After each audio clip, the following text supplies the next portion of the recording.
Hey, this is Pat Gamble, defensive lineman from Georgia Tech, and you're listening to On the Fence Side. It ain't the left side or the right side, and it must be the fence side. It ain't the left side. Thank you, Solo D. Welcome to another episode of On the Fin Side. Here as we approach NFL draft season, Paul Pickett and Brian Catanzaro, and you can follow us on Facebook, on Twitter, on iTunes, Spreaker, and on YouTube.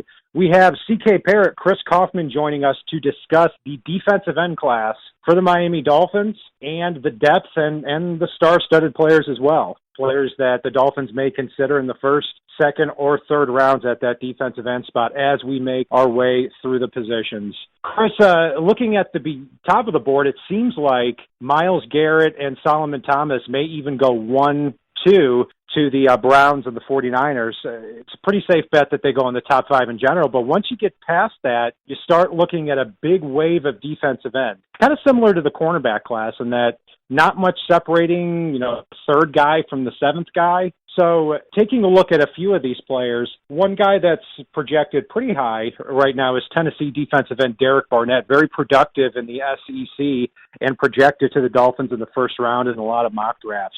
What would you think of that selection at 22?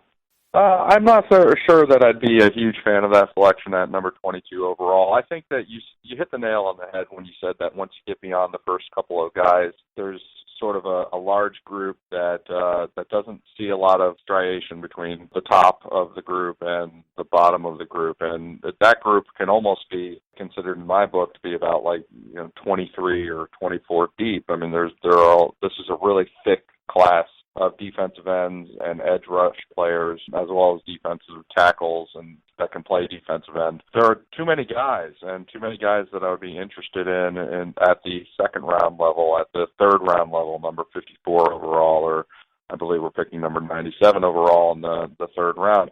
So taking a guy at number 22 overall, he better be really good because there are a lot of value picks to be had at those later picks. And Derek Barnett, when I look at it, he did get a lot of pressure and he was productive at Tennessee, but ultimately we are talking about a 6'3" guy, 259 pounds, and he has about 4.9 speed. That's what he is. Whenever I look at these defensive ends and I look across the board, I tend to line them up all together and look at them simultaneously and try and just compare their movements to one another and get a feel for how they move and what their skill set is and what their strengths and weaknesses are. Whenever I do that, and then I switch from these guys like even Deshaun Hall but Trey Hendrickson and Takaris McKinley and T.J. Watt, Charles Harris, Jordan Willis. I switch over to Derek Barnett, and it's like watching a guy that's kind of slogging through mud. He's just a lot slower than the other guys. And what he gets by on, and this is the reason that he's productive, I call he and Charles Harris and Keonta Davis of UT Chattanooga, I call them feel guys. And Dwayne Smoot of Illinois is like this too. I call them feel because they have a good feel for pass rush. They get by on their savvy and their ability to use leverage and to switch their leverage against the offensive blocker and to do things like time the snap and use their hands well. And Derek Barnett does all these things really well, but he's also kind of a snap timer. And I've learned my lesson a little bit because I fell in love with Bjorn Werner of Florida State a couple of years back. And he was another snap timer. He was another guy that on college film, you look at him, he was very productive and he was very good pass rusher. But he had a knack for really hitting the snap, almost like he knew it for him. And Derek Barnett kind of gets that snap count, and that's how he makes some of the plays that he made. The sack that he got against Cam Robinson, the big sack strip that he got that way, was exactly that. He was actually moving even before the snap went off, and Cam Robinson was overcorrecting because he had just false started on the play before, so he was a little sluggish off the ball, and then that's how you get the recipe for Derek Barnett getting him a huge sack strip.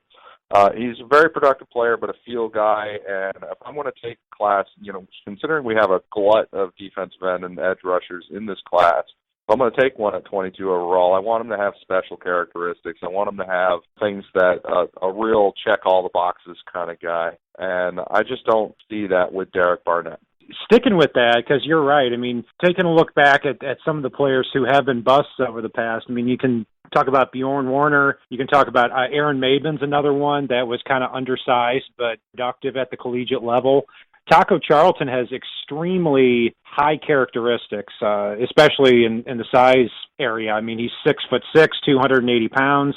Didn't run quite as fast as a lot of people thought. Had 9 sacks over the last 10 games for Michigan against pretty good competition, too. He seems to be a player that everybody's all over the board on, Taco Charlton. Where do you stand on him? Do you think those physical traits are going to translate to the NFL level?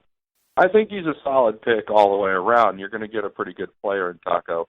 I know that there are some people that do stand on sort of the other side of the fence with him, and I understand why. But we're talking about a 6'6" guy with that kind of frame. But he doesn't play like a 6'6" guy. He plays low. He doesn't, show his length until it really matters, which is good. He gets off the ball. So he uses a spin move, and this is part of the criticism that I see about him. He uses a spin move, and a lot of people consider that kind of gimmicky. It's not going to work at the next level. But you have to look at the underlying fundamentals of why that spin move is working for him. And the reason that spin move is working so well for him at the college level is because, number one, he gets off the ball. And I'm not talking about snap timing. I'm talking about, real explosion off the ball.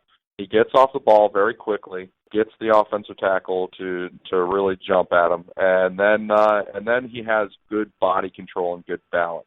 And this is something that you see in his other pass rush snaps, even when he's not using the spin move. You see that, and I think that you don't have to be a master of every single pass rush move under the sun in order to end up being a pass rush presence at the next level. You just have to have enough stuff to work off of everything and kind of work together and complement one another to get production and to get the offensive blockers, guessing and getting bad leverage. I think he has that. I think he does have a pass rush presence at the next level. And I think, and then I look at the other stuff that he does have, which should be, not too controversial to argue about, which is that, he's a good run defender. He's the kind of player that you can put in a wide setup like Miami is running and count on his presence against the run and count on his ability to stunt to the inside. I think that he does a lot of the little things, a lot of the little work at the defensive end position that you're going to need at the next level. He does all that. I think the real question is, does that pass rush translate at the next level?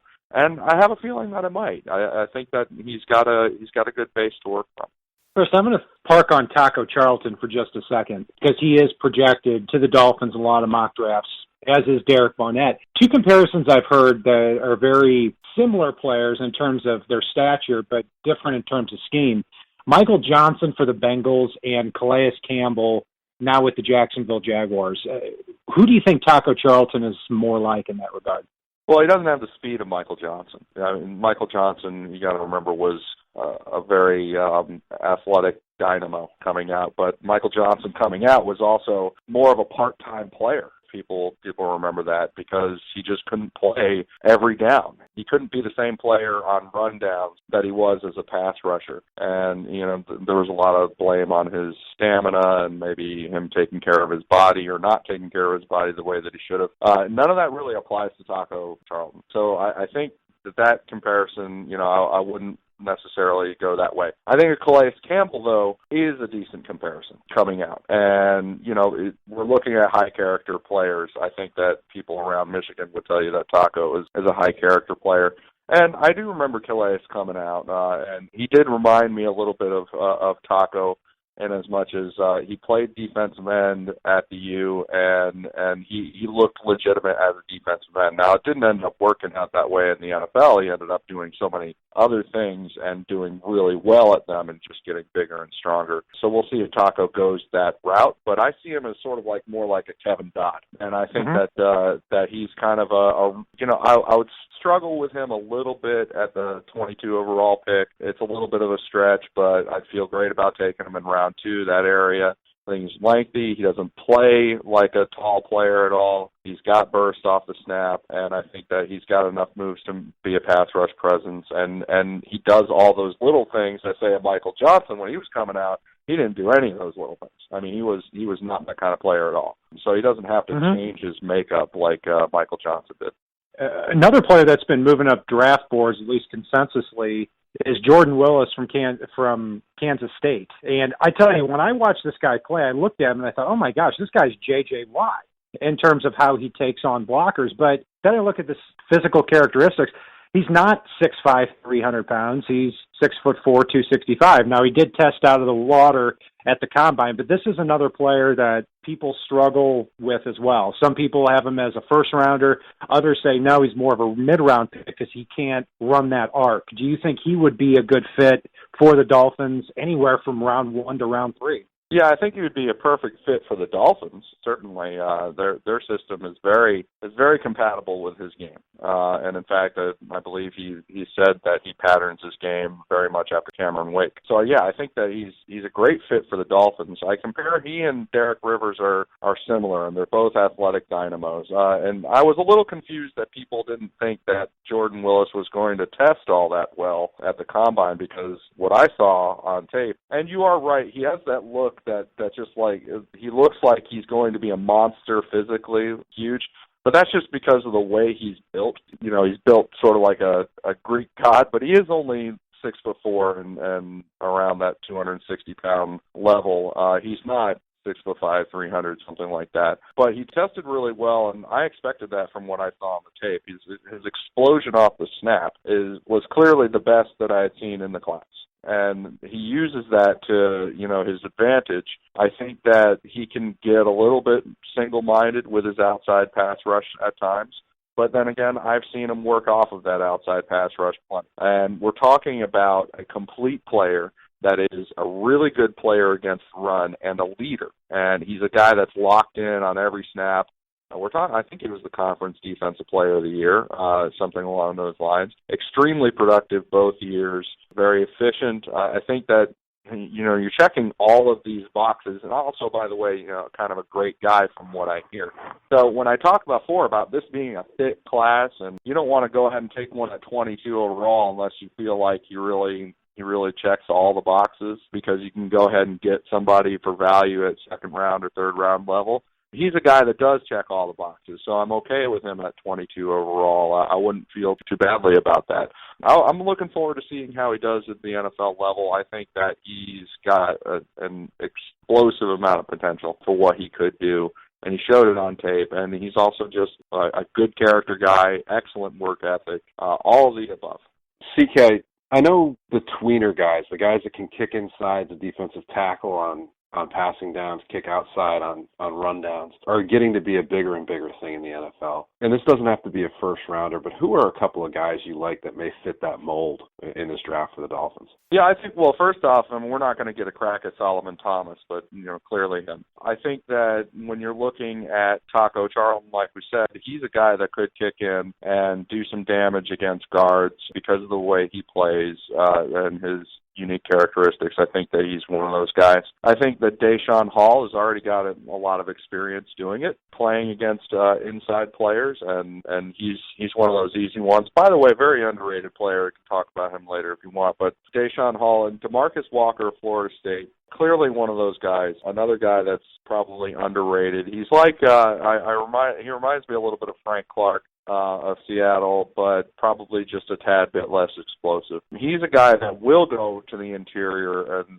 at the NFL level on pass downs and will probably be very good there. But you can also count on him on the other side of the equation, kicking out to the defensive end position on base downs and actually making a difference, not just against the run, but because he's a high motor player and knows what he's doing, he can also get after the passer on those base downs, which is pretty valuable. So I would look at those guys. I would look at DeMarcus Walker, Deshaun Hall, Taco Charlton, guys like that, and also Malik McDowell, who is a defensive tackle, or Chris Wormley, who is being considered a defensive tackle and has played both defensive end and defensive tackle. That's the group. The guys that are most attractive to me, I'd say, are probably Deshaun, Taco, and DeMarcus. That'll do it for part one of our defensive end segment. There's a lot to cover. You can follow us on the Fin Side on Facebook, on Twitter, YouTube, Spreaker, and on iTunes. And if it is not on the right side and it's not on the left side, it is on the fin side. Solo D, take us home. It ain't the left side or the right side, and it must be the fin side. Inside. It ain't the left side or the right side, and it must be the fin side. Listen, Dolphins fans across the land all tuning in to see what Brian, Cat, and Paul about to do again. We rep our team, you can't change, stop, or ruin it. All we need